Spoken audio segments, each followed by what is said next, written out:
Lori Trahan, welcome to 20 Minutes. Thank you. That Democratic primary was quite a drama. Right up to the end, it started with, I think, 14 candidates and boiled down to 10. Yeah. And I bet it was grueling. So you came out of it with 22% of the votes being cast for you, but about 78% were cast for other candidates. Now, before the primary, Commonwealth Magazine had an article where they warned that the primary had so many candidates that the race would ensure that whoever won would not have a clear mandate. So the first question is, have all your former opponents, Gifford, Chandler, Golder, L'Italian, et cetera, Chandler, have they all endorsed you? Yes. They have. Okay. And you did a great job consolidating your support around your hometown of Lowell, and you did very well in Ayer and some of the other towns around here. You're now in Ayer, and I have recently learned that you actually had relatives here in Ayer for a while. What can you tell me that you know about Ayer? What's charming, I love the downtown. I actually, when the first anniversary of the Women's March happened earlier this year, we had the decision whether we wanted to go into Boston or where we wanted to go, and I brought my daughters, and we came here. You know, we live right down Route 40, and it was an unbelievable, you know, showing of women. And yeah, you know, I spent a lot of time campaigning in Ayer. You know, we certainly went door to door in a lot of neighborhoods here. My kids have trick-or-treated here, you know, when my sister, lived here. She lived right on Gardner. And, you know, I used to come down to the commuter rail, and, you know, I learned to maximize my time in a crowded primary. And there's not a lot of things to do in between 6 and 7 in the morning, so you can't make phone calls, you can't go visit people. So I would come down here, and I would shake people's hand and ask for their vote. And so yeah, I understand. I just read in the newspaper, the Congresswoman Tsongas had gotten the federal designation for wild and scenic rivers of Nashua, and I know how important that is to a community. And I was actually a part of that designation for the Concord, Sudbury, and Assabet rivers. Yeah. When you were with Marty Meehan. I was, yeah. So I'm excited. I'm excited at how well we did here. I want to thank folks for voting for me. Every vote counted, as you well know. You won in Ayer, so you must have done your job well, and you've actually gotten ahead of my next point here, which is that's not a problem. I was going to mention that we have three sort of, I would call them ongoing federal commitments that are critical to the Ayer and the surrounding communities. One is the commuter rail. We recently, although it took a long time to make it happen, got an earmark to build a parking facility for our commuter rail station. It was a lot of work, and it's underway now, but this is going to require ongoing federal support because we have to upgrade a lot of other upgrades to the line, especially to the station, which is quite old, and we're relying on a lot of federal support for that. The second is waterways, which you just mentioned, as we've been designated through Congresswoman Tsongas. The Nashua is a wild and scenic river, which is runs through Ayer, Harvard, part of Shirley, and Groton. So that's important to us. And the third thing is Devens, which we have federal commitments to clean up anything that's turned over from Devens to civilian. And of course, we're concerned that federal support will be sustained over time for that, because it takes a long, long time for these things to happen. So I guess the question was, can we say on the record that should you be elected to Congress, can we count on your support in sustaining all three of those programs? You bet, you bet. So I know how important the designation for the river is, and look, it's something I believe in. And, you know, I know how important it is to have that federal partnership for your commuter rail station. You know, we need them. We've gotten them in Littleton and other places. And so being scrappy and steadfast and making sure you're requesting those dollars is important. And certainly, The last one that you mentioned was Devon's. Devon's. The concern there is that, we have budgetary issues and people decide to cut programs, and this will take a long time to Yeah. resolve. I remember when Devon's was closed as part of the BRAC process. And so, we did work closely with the Army Corps of Engineers, with DEP, with EPA. So yeah, that's all work that I look forward to continuing. And at the end of the day, you want this office, you want this representative to work for the people he or she serves. I know that. I saw that up close. I know how that model works. So I'm excited about it. It's part of the reason why I ran, because I care about the community. I care about the district. I understand also, or I think I heard that you intend to seek the same committees that Congresswoman Tsongas was. So so House Armed Services, absolutely. It's a very important seat, not just to the Massachusetts economy, but to the economy of the 3rd Congressional District. But I'm actually hoping to get on the Education and Workforce Committee. I talk a lot about education on the campaign trail. Can I expound on that a bit? I do believe that it's the most powerful lever that we have for economic opportunity. There are a lot of families right now that aren't benefiting from the roaring economy and the low unemployment rate, and I do think some of it is because the high cost of living has dramatically outpaced earnings. But another reason is because I think we need to re-engineer our educational system. I got the opportunity to go to college. I got a volleyball scholarship to go to Georgetown, and it was absolutely the right path for me. My husband went to the Greater Lowell Vocational Technical School, and Dave found carpentry early on. A co-op at Wang Labs introduced him to CAD design and entrepreneurship, and he has a successful home building business. And so I think it's an important distinction that, education and the right lane of education plus hard work is the foundation for opportunity and success. And so I do deeply believe in exposing and making more noble those lanes of vocational and trades training, technical training, community colleges that get our kids a credential and into the workforce faster. We talked before the interview here, we talked a little bit about your own education. You went from high school right into Georgetown and chose as your major, basically chose international relations as your major. Yeah. And I was asking you, what prompted you to decide on that career so early in your life? What was the impetus for that? Yeah, I think at an early age, I knew I wanted to see the world. I did. I wasn't a homebody. I knew there was a great big world out there to see, and I was just curious. I mean, I was curious about other governments, how other places worked. So it was at an early age, even early in high school, that I started to really focus on Washington, D.C. and how that was really a hub, not just for politics in our government, but for our position internationally.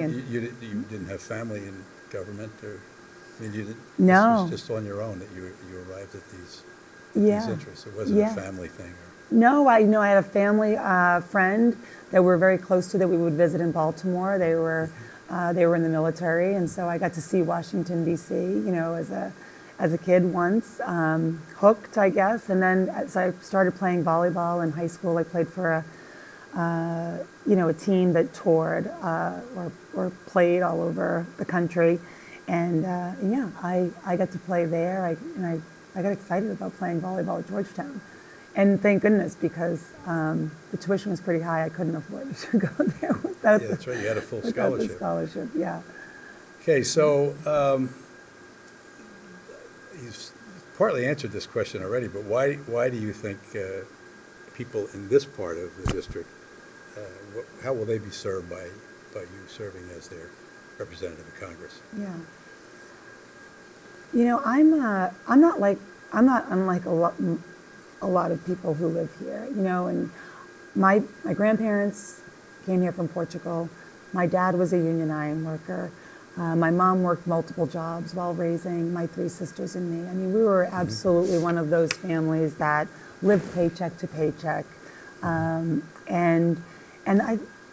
as I went around the district during the primary, and even around here, there were a lot of families who are living with economic anxiety. You know, can they afford their prescription drugs? Can they afford their health care premiums? Can they afford to sock money away for their kids' education? And so I think that right now what's missing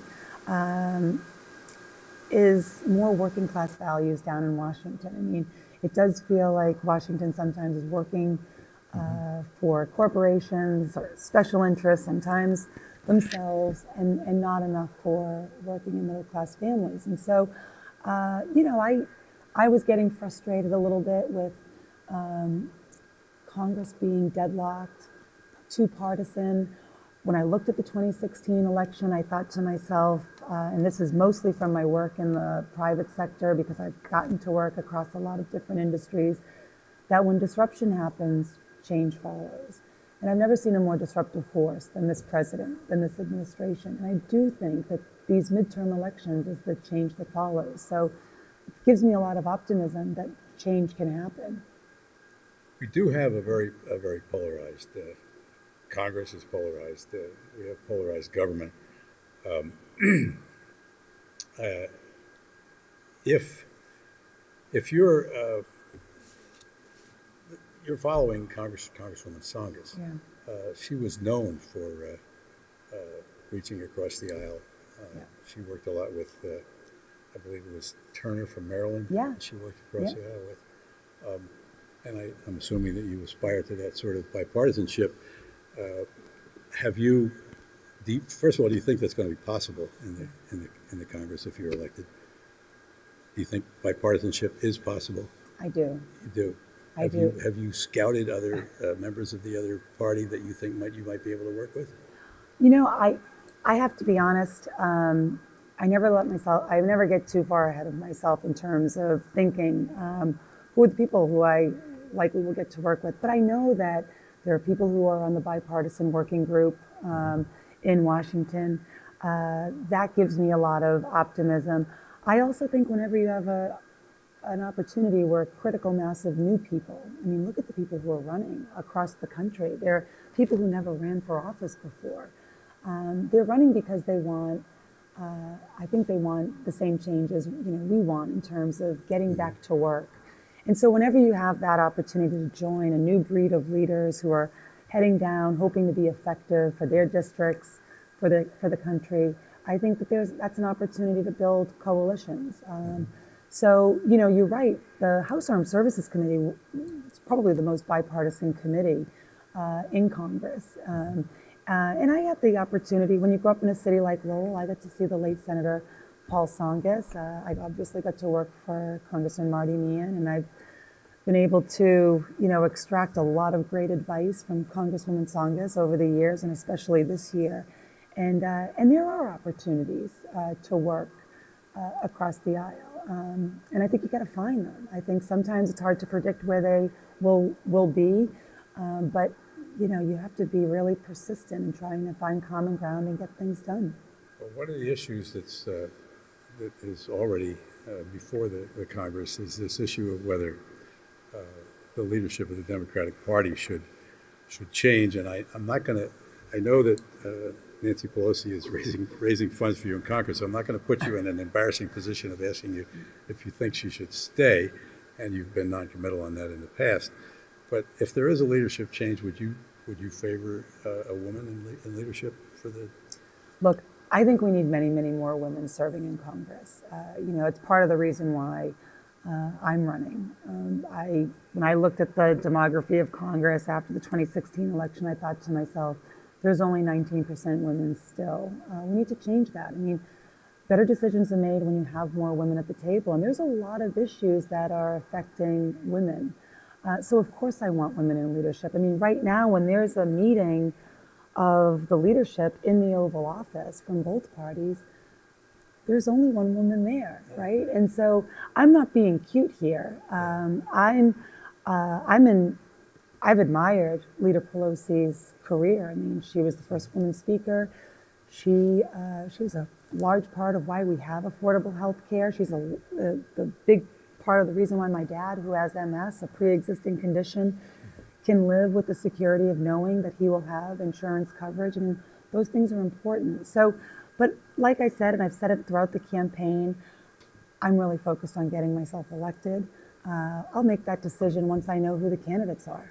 Cokie Roberts, I think it was on Stephanopoulos, said a couple weeks ago that in her experience, the women congresspeople and that she talked to were not concerned about partisanship. That she found them to really be absent any notion of partisanship, and that they were more interested in getting work done. Yeah. Do you believe that that's true? It seems seems unlikely that they'd be any more that way than men. But do you think that's probably true? That's interesting. You know, I won't. I know I'm going down with a lot of urgency, right? Urgency and purpose. I'm not going down there to be a career politician. I'm not going down there to spend 20 years. I'm not going down because I think it's going to be, you know, the best job I ever have. I'm compelled to go down because I do think we need a change in leadership if we are going to break the gridlock. Well, I'm glad you brought up urgency because urgency, the issue of climate change, in looking at the campaign of all the candidates in the primary, it was among the issues was climate change. Yeah. Interestingly, though, just as the campaign closes, we get this report from the Intergovernmental Panel on Climate Change with this really, extremely alarming report. It seems like every report on the environment is more alarming than the last. Yeah. 91 authors, 42,000 scientific commenters, assessments of 6,000 scientific studies saying there's broad consensus that the further and the faster the Earth system is pushed towards warming, the greater the risks, some of which are potentially large and irreversible. Right. They go on to say once we hit 2 degrees warming, the world will be a profoundly different place. There will be almost no coral reefs remaining in the Arctic. It will be completely devoid of ice during summer at least once a decade, and huge numbers of animals and plants will become extinct as their habitat becomes smaller and smaller. Now, the job that you want is to go to a place where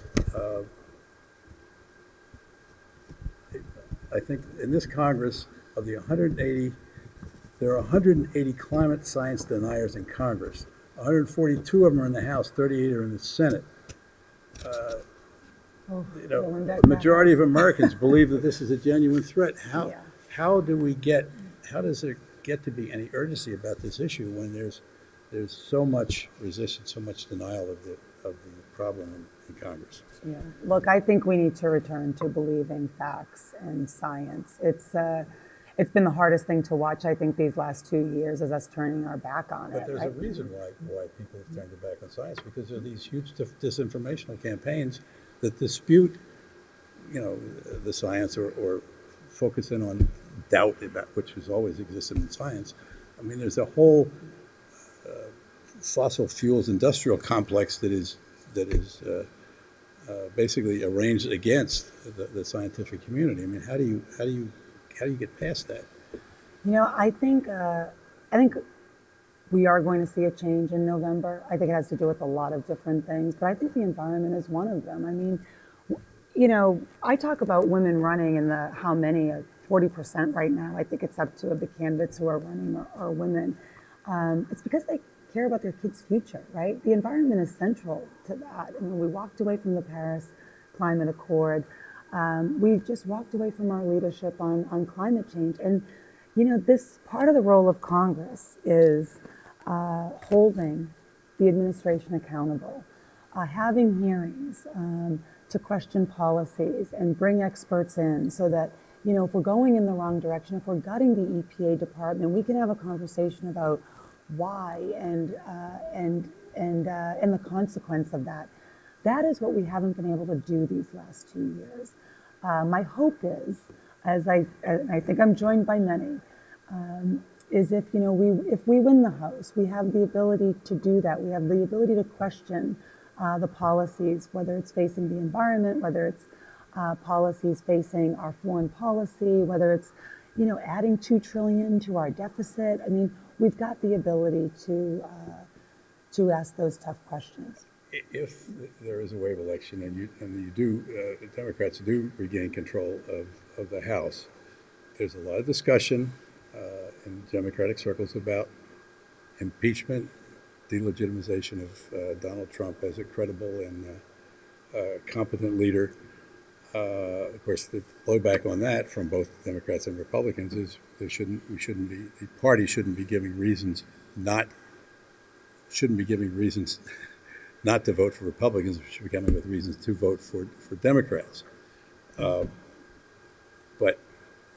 I mean, I guess the question is, if the Democrats regain power, where should that item of impeachment, what should the rank of that be in the concerns for the coming Congress, if it's a Democratic dominated Congress?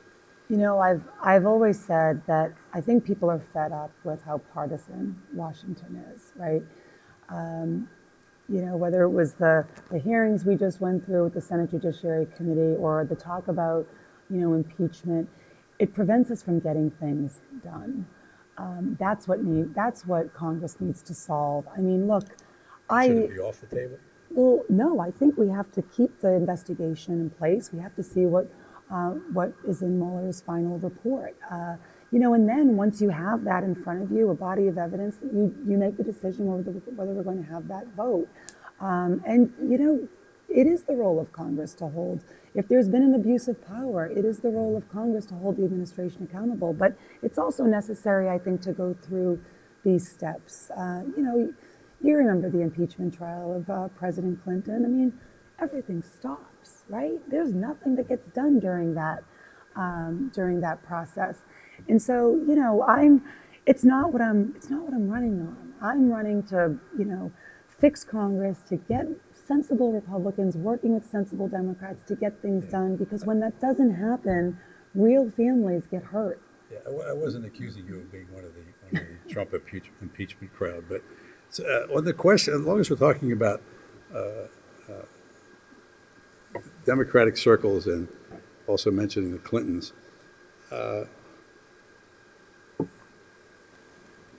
what do you as a candidate think of the fact that right in the middle of the midterm election, there's suddenly this hoopla coming up about the Clintons and their 13-city tour, which will take place right about the time, if there is going to be a Democratic Congress, that will take place right about the time that Congress is, all these Congress people are moving into their seats and starting to talk about going forward.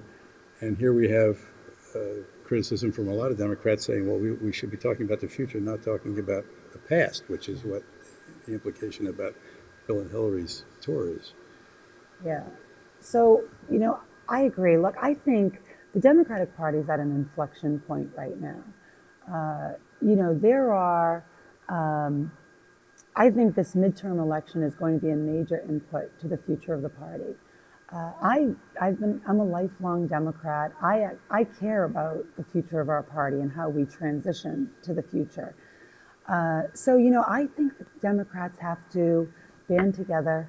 I think we have to unite very quickly after this election. I think we have to come up with our optimistic path forward, if we're going to be ready for 2020. I think it's clear to me these last couple of years that people want leaders who are going to talk about building things, not tearing them down. But are the Clintons helping? Look,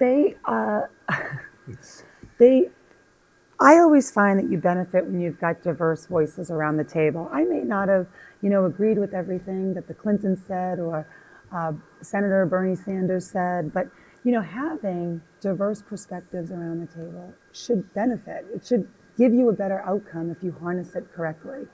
So I think it's great that the Democratic Party has a large tent, that there's a lot of people that find, a compelling reason to be a Democrat. For me, I think that, before all else, we need to be confronting the economic anxiety that's playing out. In Massachusetts, certainly across the country, you do that by solving the problem of health care and how it's just too large a bill for many people to pay. We've got to figure out how, this cost of living is just too dramatically outpacing our, the earnings of regular families. But along with that, we can also be for, the environment, for social equality, for, solving the opioid epidemic. That's Okay, on the opioid epidemic, both you and your opponent say that you're concerned about and want to deal with the opioid epidemic. What's the difference between you and your opponent on the opioid crisis and what to do about it? Sure.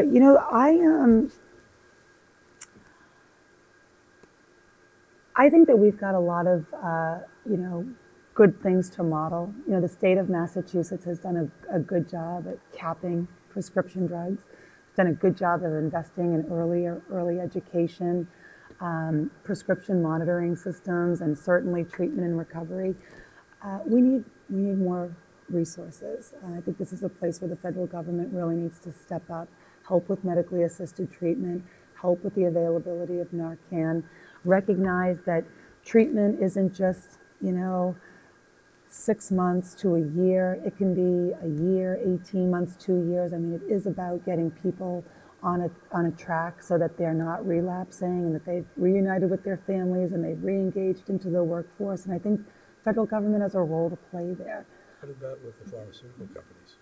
I'd like to see the pharmaceutical companies held accountable for their role here. There's no question that the pharmaceutical companies are a powerful lobby. It's the reason why our prescription drug prices, are going up without warning and without consequence. And certainly, they've played a role in opioid misuse.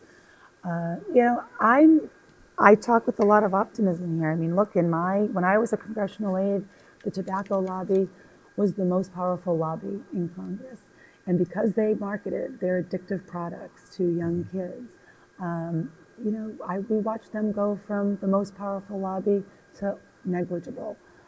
And I think that's, you've got to hold people accountable for their role in this epidemic. And so I think that, there's too much money right now in politics. There always has been.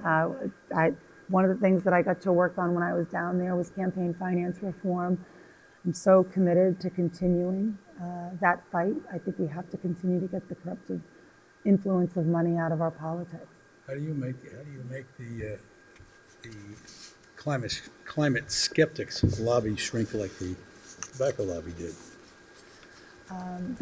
Oh, you mean fossil fuels and Fossil fuels, yeah. Yeah. It has always amazed me that we have not looked at the investment in renewable energy and solar and wind and as an economic opportunity. I mean, there's a lot of capitalists right now, in Washington, in this administration. And I just don't, for the life of me, understand why we are not transitioning and investing faster in renewables and, reducing our dependency on fossil fuels and even gas. We just had a major, disaster in Lawrence, Andover, and North Andover with those gas explosions. And it, of course, puts a spotlight on the maintenance protocols of those pipelines, but it should also, get us thinking about how quickly we are investing in the future and renewable sources of energy. On infrastructure, again, both you and your opponent say that you're interested in improving infrastructure. What's the difference between your ideas about infrastructure and his? I think we agree on investment in infrastructure. I mean, look, the one thing that this president campaigned on was an infrastructure package, one that would have delivered hard hat jobs, to this district, which I think we need. But we haven't seen that happen. Instead, we've we gave probably the largest tax break to millionaires, billionaires, and foreign investors in history, and as a result, we've added $2 trillion to our deficit. So I guess the thing that I wonder is how are we going to pay for that infrastructure bill if we didn't do it in those first 2 years, and now we could be going into uncharted waters in terms of our deficit. How are we going to fund an infrastructure bill that I think we badly need for our cities and towns, for our bridges and our roads? He says he wants to rebuild the Concord Circle, which I think plans are already in the works for that, and also to replace the Rourke Bridge. Yeah. Can you get on board with both? I don't want to ask you to swim across the river, but can you get on board with both of those infrastructure plans? Look, or programs as things that are a priority? I think yes. I mean, the Rourke Bridge is one I know really well because I've probably traveled back and forth over that bridge. Sat in traffic, certainly. But that's the bridge that I grew up going over, back and forth on it. That's where I grew up in Lowell. And there are, there's. I think there was just an earmark in the state budget to finally replace that bridge.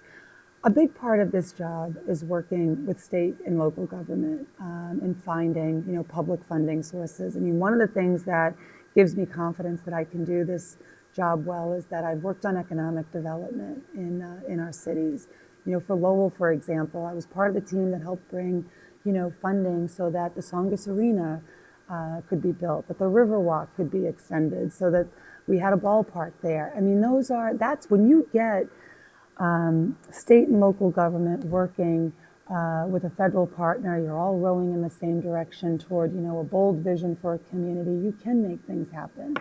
And there are funding sources, both statewide, local, and federal.